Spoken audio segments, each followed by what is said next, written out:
ہندو مذہب میں ایک اہم کتاب ہے جس کا نام ہے اپنشد. جب ہم پڑھتے ہیں Chandogya Upanishad chapter number 6 section number 2 verse number 1 اس میں لکھا ہے ایکم ایودتیم.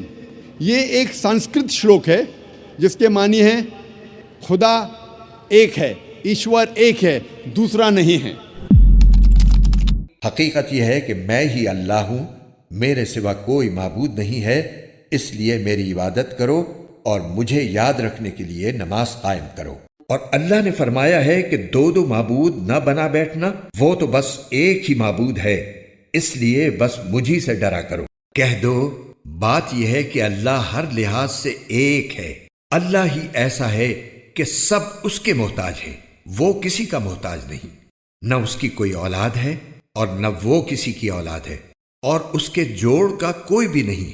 اگر اللہ یہ چاہتا کہ کسی کو اولاد بنائے تو وہ اپنی مخلوق میں سے جس کو چاہتا منتخب کر لیتا، لیکن وہ پاک ہے اس بات سے کہ اس کی کوئی اولاد ہو. وہ تو اللہ ہے ایک اور زبردست اقتدار کا مالک.